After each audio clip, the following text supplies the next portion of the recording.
Paz do Senhor, meus irmãos, boa noite. Que a paz de Deus esteja com todos vós. Quero aqui compartilhar uma coisa simples e objetiva para nossa meditação nessa noite, que se encontra no livro de Números, capítulo 20, para narrar uma história bem interessante. O povo que saiu do Egito com mãos fortes na liderança de Moisés, eles estão no deserto, e quando eles chegam no deserto de Sim, a Bíblia vai dizer que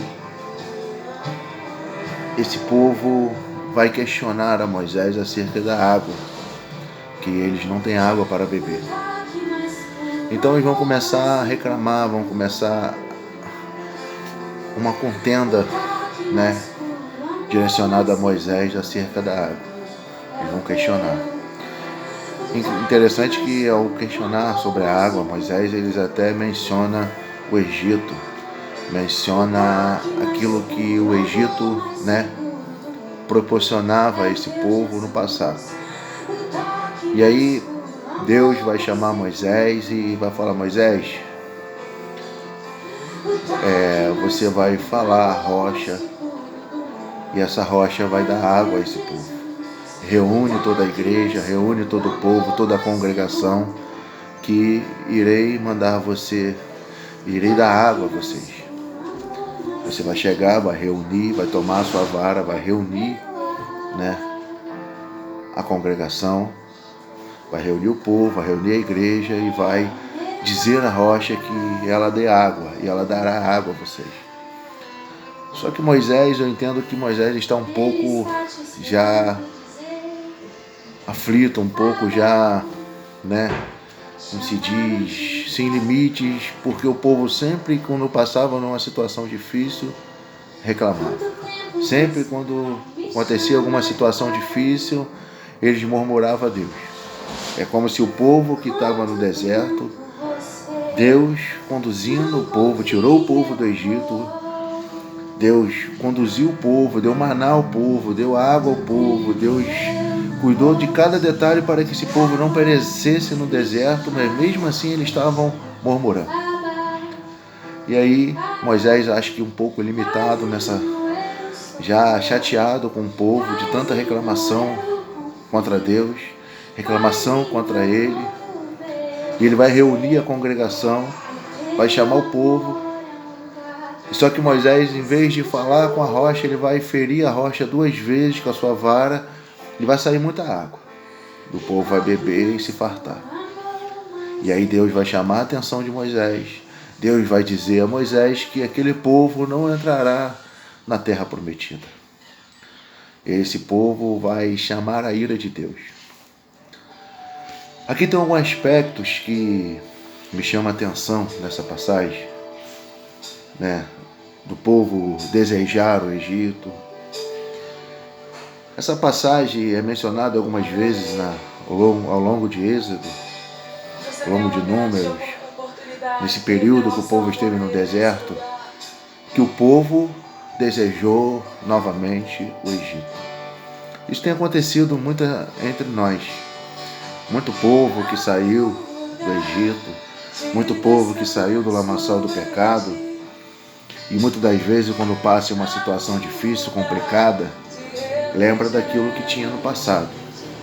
Muito povo, às vezes, por estar dentro da igreja ou por estar com Cristo Jesus, e aí começa a passar por dificuldade, começa a passar por prova, às vezes até percas, frustrações, e começa a lembrar que no passado não tinha esses problemas, não tinha essas lutas.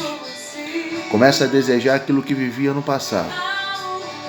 Só que quando você lembra que o que você era no passado, você vai meio que retroceder uma coisa que para você não vai ser bom. Porque quando você deseja aquilo que foi passado, quando você deseja aquilo que Deus já te libertou, quando você deseja aquele pecado que você já viveu, isso é perigoso para você. Isso mostra um declínio espiritual. Quando o povo estava escravo no Egito, eles estavam perdidos. Eles estavam sem uma liderança, eles estavam sem um rumo. Eles estavam só naquilo que ouviu dizer da parte de Deus, de alguns anciões daquele povo que conheceram que Deus já tinha feito, que Deus, prometeu a Abraão uma terra que manava leite e mel. O povo vivia de expectativas ao qual não estava vivendo a realidade. Então Deus, com a sua soberania, com o seu poder, levanta Moisés como libertador, vai colocar esse Moisés para conduzir, vai tirar o povo da escravidão, mas mesmo assim o povo anseia por aquilo que eles viviam. Ou seja, se você foi liberto, se você aceitou Jesus Cristo como seu Salvador, você está caminhando dentro de uma igreja, dentro de um conceito daquilo que você crê que é viver diante da presença de Deus, aí de repente você começa a lembrar daquilo que você vivia. Isso não é bom. Isso não é bom. Quando você começa a desejar as coisas que você já viveu. Para você estar liberto, você tem que só desejar as coisas de Deus.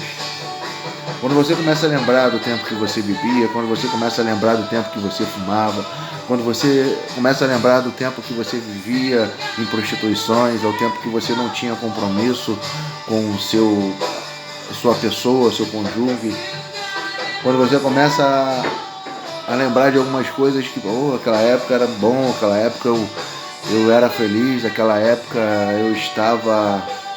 me sentia melhor, isso não é bom. Isso está se chamando um declínio espiritual. E assim aqui estava o povo. Toda vez que tinha prova, lembrava do Egito. Toda vez que faltava alguma coisa para eles, lembrava do Egito. Eles não conseguiam olhar para cima e ver que havia coluna de fogo que fazia aquele povo não sentir frio. Eles não conseguiam ver que a nuvem os cobria durante o dia para que eles não perecessem pelo calor. Mas preferia lembrar do que era passado. O que eu aprendo aqui é que devemos esquecer. Quando eu e você mergulhamos nas águas, que nos batizamos, você é uma nova criatura. Eis que agora tudo se faz novo, as coisas velhas se passaram. As coisas velhas ficaram para trás. Então não fica lembrando do que você viveu no passado, não fica lembrando do que você viveu outrora. Lembra aquilo que Deus vai te prover na frente. Aquilo que Deus te transformou. Se Deus te transformou, se Deus te libertou, se Deus te tirou com mãos fortes da escravidão, do lamaçal do pecado. Jesus tirou o seu fardo, que era pesado. Então por que você está olhando para trás? Não é momento de você olhar para trás. É momento de você ir para frente, avançar. O povo ficou olhando para trás. Sabe o que aconteceu? Eles não entraram na terra prometida. Eles não entraram na terra prometida. Não alcançaram aquilo que Deus tinha prometido a eles, porque eles ficaram lembrando das coisas passadas. Foram rebeldes. Foram pessoas que não colocaram Deus à frente, não colocou Deus no seu princípio, na sua primazia de adoração. Deixaram Deus de lado. Preferiram lembrar do Egito. O segundo momento dessa passagem é o povo reclamar da água, que não tem água. E aí Deus vai falar com Moisés vai reunir o povo, vai reunir a congregação e vai ferir a rocha. O interessante aqui, que me chamou a atenção também, é que Moisés vai ferir a rocha 2 vezes e vai jorrar água. Deus mandou Moisés falar a rocha, mas Moisés feriu a rocha. A água saiu. Eu aprendo aqui que o milagre acontece mesmo quando você, muitas das vezes, não está fazendo aquilo que Deus quer. Mas só que quando você está fazendo as coisas que Deus não quer, lá na frente vai ter consequência. Como assim? Você pode pregar, mas você não está fazendo a vontade de Deus, você vai colher consequência. Você pode louvar na casa de Deus, mas você não está obedecendo a voz do Senhor. Mas você não está fazendo aquilo que Deus te confiou, você vai ter consequência. Se você não está fazendo aquilo que Deus te falou, se você não está obedecendo a palavra que o Senhor te diz, ó Moisés, falai à rocha para ela que ela dê água. E você vai lá e fere a rocha com a sua vara, com o cajado. Mesmo assim a água vai sair, o povo vai beber a água, mas aí Deus vai vir falando, ó, esse povo pela sua contenda, e vai dizer que aquele lugar vai se chamar, né?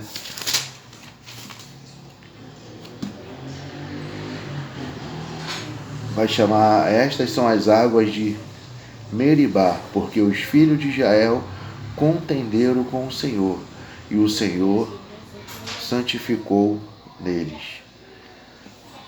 Deus, ele falou, vocês se levantaram contra mim.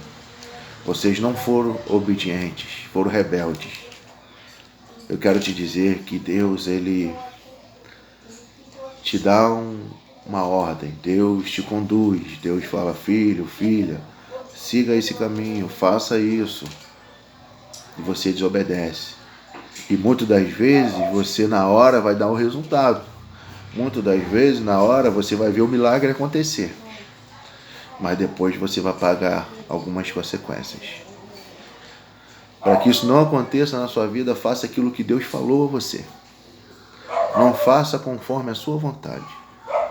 Uma coisa que Deus, ele nos ministra, nos fala ao longo da Bíblia, é que o povo não viva segundo a sua vontade. O que Deus mais quis mostrar para o povo é que o povo fosse totalmente dependente dele.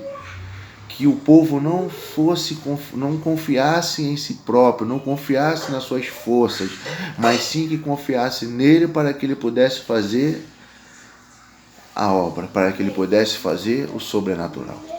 Só que muitas das vezes o povo confiava em outros ídolos, em outros deuses de madeira, deuses postes, Baal, Astarote.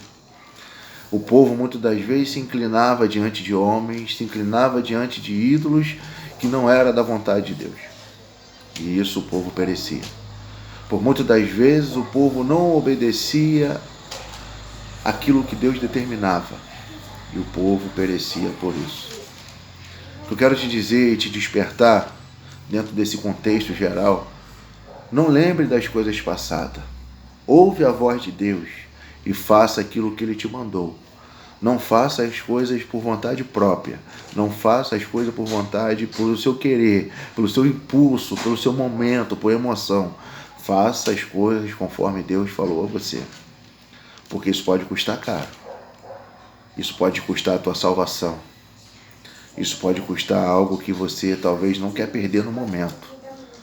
Às vezes as consequências, elas são duras nas nossas vidas. Davi errou, Deus perdoou, ele se arrependeu, mas as consequências que vieram foram pesadas. A família de Davi, pelo seu erro, pagou caro. Filho usando a própria irmã, brigas de filho e pai. As coisas vieram, as coisas ruins vieram, embora Davi se arrependesse. Então, não faça isso se tornar difícil para você. Faça aquilo que Deus te falou. Faça aquilo que o Senhor confiou a você. Se Deus falou para você fazer, faça. Se Deus mandou você falar a rocha, fala. Se Deus mandou você ferir a rocha, você fere a rocha. Mas não faça ao contrário daquilo que Ele te confiou. Porque a promessa na nossa vida é grande. Aquilo que Deus colocou no seu coração para você fazer a boa obra é grande. Então não olhe para trás. Não desobedeça a voz do Senhor. Amém?